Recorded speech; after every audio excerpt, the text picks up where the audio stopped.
बिस्मिल्लाहिर्रहमानिर्रहीम। नाज़रीन, आप देख रहे हैं प्रोग्राम अज़मतनामा और मैं हूं आपका होस्ट अज़मत खान। नाज़रीन, जामिया कराची में आपने देखा कि पिछले साल की तरह इसी महीने में, बल्कि इससे पहले महीने में भी प्रोटेस्ट हुए थे, इस्तिज़ा ने एहतजाज किया था। और इस साल आपने देखा कि रमज़ान में और रमज़ान के बाद मुलाज़मीन का एहतजाज जारी है। मुलाज़मीन कह रहे हैं कि सेनेट से और सिंडिकेट से जो अप्रूव है वो लीव इनकैशमेंट का हक़ उन्हें दिया जाए। और जामिया कराची की इंतज़ामिया कहती है कि उनके पास वसाइल की कमी है। अब ये दोनों बातें ऐसी हैं कि दोनों दुरुस्त भी हैं और दोनों गलत भी हैं। दोनों दुरुस्त इस तरह से हैं कि जामिया कराची में वसाइल की कमी है, और वसाइल की कमी जिसको जामिया कराची बताती है वो नहीं है। वसाइल की कमी ज़रूर हो सकती है, लेकिन उसकी वजह करप्शन और माली बदनवानी है।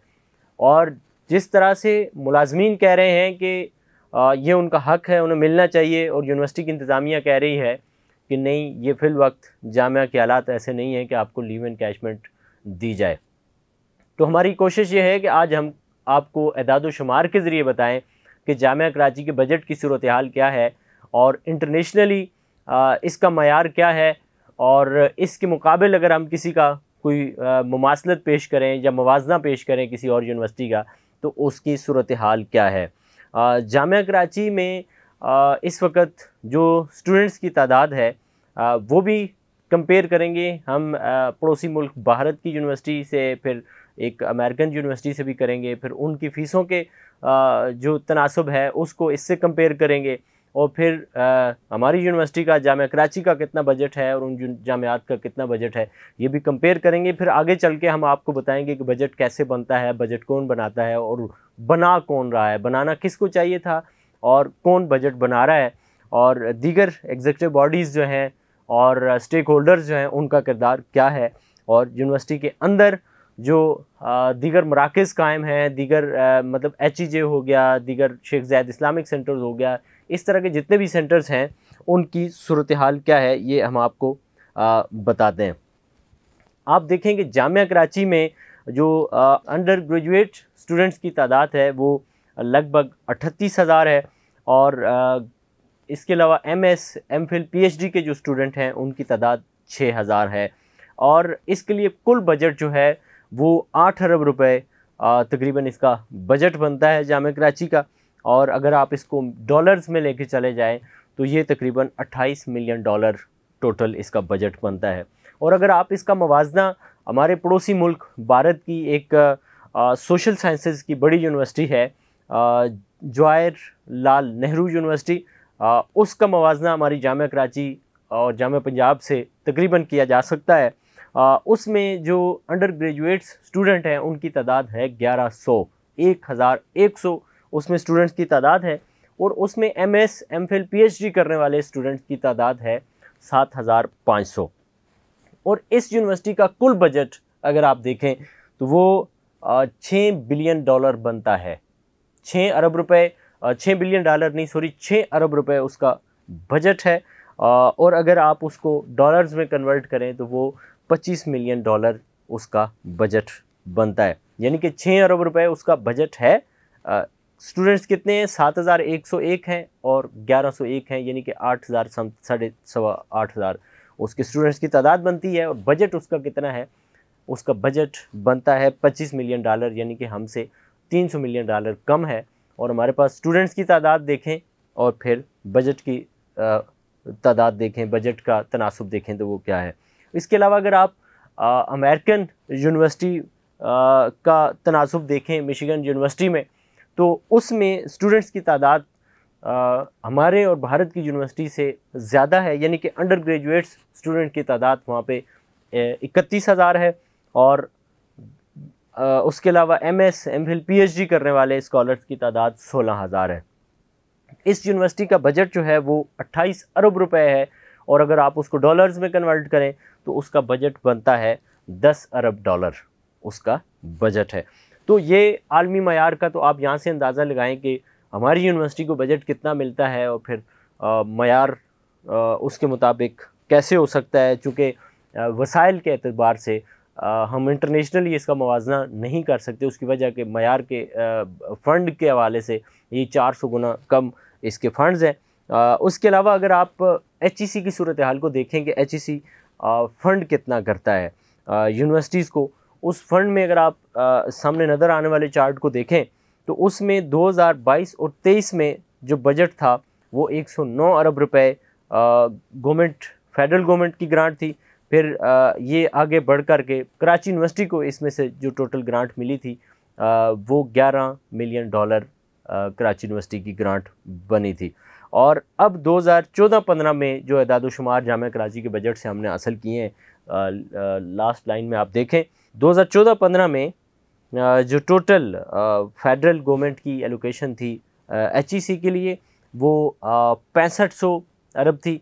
फिर उसमें से जामिया कराची को कितने मिले ये आप देख लेंगे, $1800 मिलियन जो है ये जामिया कराची को उसमें से रकम मिली है। और चूँकि अभी डॉलर की कदर में इजाफ़ा हुआ है, रुपए की कदर कम हुई है, तो ये तनासब भी देखते हुए फिर आप अंदाज़ा लगा सकते हैं कि जो ग्रांट है ये मुसलसल नीचे की तरफ आ रही है और HEC इसमें मुसलसल कमी कर रहा है। 2018 में जो रकम दी जा रही थी HEC की तरफ से, अब उसमें तेज़ी के साथ वो ग्राफ नीचे की तरफ आया है। इसके अलावा आप अगले इसमें आएँ तो आपको अंदाज़ा होगा कि यूनिवर्सिटी का जो बजट है ये बनता कैसे है और बन कैसे रहा है। इसका अंदाज़ा आप यहाँ से लगा सकते हैं कि यूनिवर्सिटी में जो बजट बनाया जाता है वो सिंडिकेट की एक ज़ैली कमेटी होती है, वो इसका तयन करती है, वो कमेटी बनाई जाती है। उसके बाद कमेटी जो है वो आगे उसके बजट के सारे मामलात को देखती है। लेकिन यूनिवर्सिटी में जो प्रैक्टिस यूनिवर्सिटी में जो होना चाहिए था वो तो ये था कि बजट जो है वो डायरेक्टर फाइनेंस, उसको में डायरेक्टर फाइनेंस के अंडर में सिंडिकेट फाइनेंस प्लानिंग कमेटी होती है। वो कमेटी जो है बजट बनाती है, उसके बाद वो सिंडिकेट में जाता है, सिंडिकेट से सेनेट में जाता है, फिर सेनेट से उसको चांसलर के पास जाना चाहिए और चांसलर के साथ साथ वाइस चांसलर के पास जाना चाहिए। और वाइस चांसलर के बाद ये बजट जो है ये HEC में जाता है, HEC से फिर ये फेडरल बजट की तरफ चला जाता है और वाइस चांसलर के थ्रू ही ये सिंध HEC में जाता है और सिंध HEC से ये सिंध बजट में जाता है। लेकिन इसके बरक्स जो सूरत हाल है वो ये है कि यहाँ पे डायरेक्टर फाइनेंस एदाद-ओ-शुमार को ऊपर नीचे करते हैं और फिर उसके बाद वो वाइस चांसलर साहब के हुजूर पेश होकर के बता देते हैं जी कि ये सूरत हाल है बजट की, और वो 3-4 कागज़ के टुकड़े लेकर के वो HEC को भी दे देते हैं और वो सिंध गवर्नमेंट के भी वही वाले दे देते हैं और वो मंजूर हो जाता है। 1971 के एक्ट और तरमीमी एक्ट 2018 के मुताबिक फाइनेंस एंड प्लानिंग कमेटी जो है इससे लेकर आगे जितने भी इसके पैरामीटर्स हैं, जितने भी इसके स्टेक होल्डर्स हैं, सबको बाईपास किया जा रहा है और टोटल डायरेक्टर फाइनेंस और वाइस चांसलर साहब जो हैं वो इसको 2 कागज़ के टुकड़े हैं, एदाद-ओ-शुमार को ऊपर नीचे किया होता है, उसमें क्या सही है क्या गलत है उसकी परवाह नहीं की जाती। और मज़े की बात यह है कि उस पर जो स्टेक होल्डर्स हैं वो बात भी नहीं करते। मतलब स्टेक होल्डर्स कौन से हैं? तलबा की यूनियन तो है नहीं कि उसका भी कोई नुमाइंदा वहाँ पे होना चाहिए। उसके अलावा कुछ MNAs होते हैं, MPAs हैं, वो भी ज़ाहिर नहीं पूछेंगे। उन MNAs MPAs के अपने चीज़ें हैं, वो अपने दाखिले करवा रहे होते हैं और उनके अपने मफादात होते हैं, वो भी सवाल नहीं करते। उसके अलावा सेनेट सिंडिकेट के मेंबरान के भी कहीं ना कहीं मफादात होते हैं, वो भी उस तरह से सवालात नहीं करते। असातिज़ा के नुमाइंदे हैं, वो भी कहीं ना कहीं ज़ाहिर है उनके भी मामलात होते हैं यूनिवर्सिटी में, वो भी इतना ज़्यादा एग्रेसिव नहीं होते हैं। तो चल चलाओ वाला मामला चल रहा है। तो फिर आप देख सकते हैं कि जो असल प्रैक्टिस है वो बिल्कुल नज़रअंदाज की जा रही है और उसके बरक्स अपनी मर्ज़ी से बजट जो है वो बनाया और पेश किया जा रहा है। माजी के जितने भी रेगुलेशंस होते हैं एक साल में या सब गुज़श्ता बरस की जो सालाना रिपोर्ट होती है वो, और अकाउंट स्टेटमेंट वगैरह, इसके अलावा रिवाइज बजट, ये सारी सूरत हाल को सामने रख कर के ज़ाहिर बजट बनाया जाता है। लेकिन तारिक कलीम साहब जो हैं वो ज़ाहिर है उनको अवार्ड भी मिला है, और अवार्ड मेरे ख़्याल में सिंध में तो अवार्ड मिलना कोई संजीदा तबकों के नज़दीक कोई अच्छी बात नहीं है, अच्छी रवायत नहीं है। उसकी वजह के जितने लोगों को सिंध गवर्नमेंट ने अवार्ड दिए हैं वो तकरीबन यके अस्तनहा रिश्वत सतानी में महारत रखते हैं।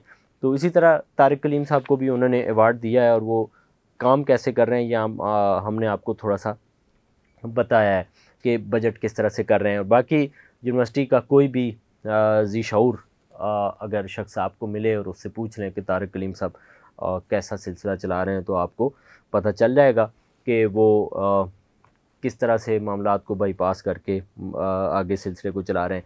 तो बजट में एक अहम चीज़ जो होती है वो इनकम होती है, फिर एक्सपेंडिचर होते हैं। ये आप देख लें कि उसकी सूरत हाल क्या है, हम आपको थोड़ी सी उसकी डिटेल बताएंगे। ये सामने इंडेक्स में आप देख सकते हैं कि यूनिवर्सिटी की जो टोटल ग्रांट है ये 2013-14 में 165 करोड़ रुपए थी। फिर ये बढ़ करके 2022-23 में 3 अरब 4 करोड़ समथिंग ये आ गई है, और ये बड़ी है, यानी कि पहले कम थी और अब ये बढ़ गई है। स्टूडेंट की फ़ीस का रेशो इसमें अगर आप देख पाएँ तो उसमें 500 550 गुना इजाफा हुआ है। यानी कि स्टेक होल्डर्स की कमज़ोरी का सबसे बड़ा फ़ायदा जो है वो यूनिवर्सिटी यूँ उठा रही है कि मुतवसत तबके की यूनिवर्सिटी समझी जाती है जामा कराची, और उसमें ज़ाहिर है कोई भी यूनिवर्सिटी चलती तलबा से है, और तलबा जो है उनसे फ़ीसें इस कदर, यानी कि पिछले 5-10 साल में आप देखें तो 500 गुना इजाफी फ़ीसें वसूल की जा रही हैं। स्टूडेंट फ़ीस का भी रेशो हमने आपको बताया इसमें कि पहले क्या थी 46 करोड़ रुपए, और फिर अब वो बढ़ करके 376 करोड़ रुपए ये फ़ीसों में इस कदर इजाफा इन्होंने किया है। और इसमें एक चीज़ नो डाउट के मुल्हिका कॉलेजेस जो हैं उसकी भी इनकम एक माना रखती है, उसमें भी इजाफा हुआ है, लेकिन प्राइवेट चूँकि जो एग्ज़ाम थे उनसे इनकम यूनिवर्सिटी को बड़ी होती है, और उसमें चूँकि ये बीकॉम, बीए और एमए प्राइवेट के जितने भी एग्ज़ाम थे ये ख़त्म हुए हैं, उसकी वजह से अब चूँकि ये चंद हज़ार रह गए हैं, तो उसकी वजह से ये वाली जो मद है यूनिवर्सिटी को इनकम की, इसमें थोड़ी सी कमी आई है। बाकी ओवरहाल यूनिवर्सिटी में बेहतरी है। और अगर आप इसका ग्राफ देखें तो आपको नज़र आएगा कि वाज़े तौर पर यूनिवर्सिटी के इनकम में तेज़ी के साथ इजाफ़ा आपको नज़र आ रहा है। उसके अलावा अगर आप आगे देखें कि बजट और फ़ीस जो है यूनिवर्सिटी की, उसका तनाज़ुब अगर आप देखें तो बजट दस्तावेज़ात के मुताबिक जो है वो जामिया कराची में ट्यूशन में इन्होंने बड़ी तादाद में इजाफ़ा किया है। ट्यूशन का ग्राफ भी आपको ऊपर जाता हुआ दिखाई दे रहा है। इसके अलावा अगर आप देखें तो इनकम ऑफ स्टूडेंट्स जो है, स्टूडेंट से दीगर मद में जो पैसे लेते हैं उस रकम में भी अच्छा खासा यूनिवर्सिटी को इजाफा हुआ है, यानी कि डबल से भी ऊपर गया है। फिर आप बजट की सूरत हाल देखें तो पहले बजट कहाँ खड़ा था 300 अरब पे, फिर अब जो है वो 8 अरब पे, 3 अरब पे था, फिर अब ये 8 अरब तक पहुँच गया है मामला, और इसका ग्राफ भी यकीनन बड़ी तेज़ी के साथ पहुँचा है। जैसे कि मैंने आपको अभी बताया कि प्राइवेट एग्ज़ाम जो हैं उनकी फ़ीस में कुछ हद तक कमी आई है, इतनी ज़्यादा उनमें भी कमी नहीं आई है। इसके आगे आप एदाद-ओ-शुमार देखें तो आप हैरान होंगे कि यूनिवर्सिटी में इवनिंग का जो मयार है ये तो वैसे भी ज़ाहिर कम ही होता है, और यूनिवर्सिटी में जो यूनिवर्सिटी अपने एदाद-ओ-शुमार दिखा रही है कि हमारे एदाद-ओ-शुमार बजट के मुताबिक जो इनके हैं वो अखराजात यूनिवर्सिटी दिखा रही है। 2013 में अखराजात को अगर आप देखें तो 3.172 मिलियन ये इन्होंने दिखाए हुए हैं, और अब आगे आकर के इनके अखराजात 2022 में आप अंदाज़ा करें बजट में ये कहाँ तक पहुँच गए हैं। और सैलरी एक्सपेंसिव यूनिवर्सिटी इसमें दिखा रही है 2013 में 1.790, और अब सैलरी एक्सपेंस जो है वो 3.650 तक ये पहुँच गए हैं। नॉन सैलरी बजट जो है यूनिवर्सिटी अपना ये ज़्यादा दिखाती है, लेकिन ये यूनिवर्सिटी इसमें नहीं बताती कि नॉन सैलरी एक्सपेंसिव जो हैं इनमें इवनिंग की बिल्स भी शामिल है, वो भी यहाँ मिला कर के यूनिवर्सिटी अपना मामला सारा निकाल रही है। ये कहीं किसी जगह पे आपको यूनिवर्सिटी नहीं बताएगी। उसके अलावा आप रेशो में अगर देखना चाहें तो फैकल्टी स्टाफ रेशो जो है वो आप उसको भी देख सकते हैं। फैकल्टी स्टूडेंट रेशो जो है आप उसको आपके सामने है, उसमें भी तकरीबन बेहतरी है। सेल्फ जनरेटेड इनकम जो है उसको आप एज़ पर एक्सपेंडिचर देखें तो उसमें भी 48% है, ये भी ऊपर जाने का नाम नहीं ले रही है। और रिकरिंग ग्रांट जो है वो आप देखें कि 33% है। बजट बनाने वाले लोगों के लिए ये भी एक अलमिया है। स्टूडेंट फ़ीस जो है वो पर कास्ट स्टूडेंट आप देखें कि 40% ये है। इतना तो स्टूडेंट ख़ुद जनरेट कर रहे हैं, और सैलरी जो है उसको आप देखेंगे 45% ये बन जाता है। और non salary as per total expenditure जो है वो 55%, तो सारा इसमें जा रहा है। इसको कम होना चाहिए था। ये जो लास्ट का 55% है, इसको जितना नीचे ये लाएंगे उतना ज़्यादा यूनिवर्सिटी दीगर चीज़ों में ऊपर जाएगी। लेकिन यूनिवर्सिटी की कोशिश ये है कि वो ज़्यादा से ज़्यादा तलबा की फ़ीसों के हवाले से बहुत ऊपर लेकर के मामले को जाए। टोटल यूनिवर्सिटी के अंदर इस वक्त जो स्टूडेंट की तादाद है वो 45,341 है, और उसके अलावा अंडर ग्रेजुएट स्टूडेंट्स की तादाद जो है वो 38,811 के करीब तकरीबन है। अगर मज़ीद दाखिले होते हैं तो इसमें ऊपर नीचे मामला हो सकता है। ग्रेजुएट स्टूडेंट MS MPhil के जो हैं उनकी तादाद 4,367 बनती है, और ग्रेजुएट स्टूडेंट्स PhD जो हैं स्कॉलर्स जो इस वक्त हैं इनकी तादाद 1,791 ये तादाद बन रही है। इसके अलावा दीगर कोर्सेज़ वगैरह की तादाद जो है वो 372 उनमें भी है। और यूनिवर्सिटी में जो फ़ीसें हैं, ये फ़ीसें आप अंदाज़ा करें कि कोई पूछने वाला नहीं है, जुल्म है सीधा सीधा कि एक नॉर्मल मुतवसत तबके की यूनिवर्सिटी जो है उसमें फ़ीसें 1 लाख से ऊपर जा रही हैं। अब ये जो बच्चे हैं जो 1 लाख से ऊपर की फ़ीसें इस तरह से अदा करेंगे तो ये पीछे पड़ेंगे कहाँ? फिर इनका तो ज़हन उसी तरफ है, इनके वालिदैन की भी सारी तवज्जो उसी तरफ है। मेडिकल के फ़ीसों को आप देख लें कि कहाँ जा रही हैं, साइंस की फ़ीसों का आप देख लें, मेडिकल के नीचे फ़ीसें किस तरह से ये फ़ीसें बढ़ी हैं। और होना तो यही चाहिए था कि MPhil और PhD की सतह पर स्कॉलरशिप्स हों, ज़्यादा से ज़्यादा यूनिवर्सिटी उसमें तगोदो करे, लेकिन ऐसा कहीं भी नज़र नहीं आता है। और एक जो है बजट जो है उसमें हम देखते हैं कि HEC के मातहत जो 3 यूनिवर्सिटी के अंदर इदारे होते हैं, और एक हो गया और QEC वगैरह और CF8 वगैरह, इन पे ज़्यादा तवज्जो दी जा रही है। इन 3 इदारों पे इनके बजट को आप सामने देखें कि इनके बजट की सूरत हाल क्या है, और जो असल काम होने थे रिसर्च के और केमिकल्स लेने के, ग्लासवेयर लेने के, उस पे इतनी तवज्जो नहीं है, मेंटेनेंस पे, उन चीज़ों पे, तो ज़ाहिर है फिर ग्राफ जो है वो उसका नीचे ही आएगा। तो आगे आप चल कर के देख लेंगे, ये सारे खर्चे करने के बाद अगर यूनिवर्सिटी की नंबर ऑफ़ रिसर्च पब्लिकेशन देखें तो वो भी आपके सामने है, यानी कि वो कोई इतने बुरे इदाद-ओ-शुमार नहीं है, वो भी ठीक हैं। लेकिन एक चीज़ जो यूनिवर्सिटी में इतने कम असातिज़ा के होने के बावजूद यूनिवर्सिटी में मैं समझता हूँ तालीमी मयार उस तरह का बेहतर है, इतना अबतर नहीं है। और उसकी वजह कि आप देखें कि यूनिवर्सिटी में कुल 202 असामियाँ हैं प्रोफेसर्स की, लेकिन यूनिवर्सिटी में इस वक्त जो प्रोफेसर्स पढ़ा रहे हैं उनकी तादाद 75 है। और ये बाकी क्यों नहीं रखे जा रहे, ये भी एक सवाल है। और एसोसिएट प्रोफेसर्स की कुल असामियाँ जो हैं उनकी तादाद 134 होनी चाहिए, जबकि यूनिवर्सिटी में इस वक्त 82 एसोसिएट प्रोफेसर हैं।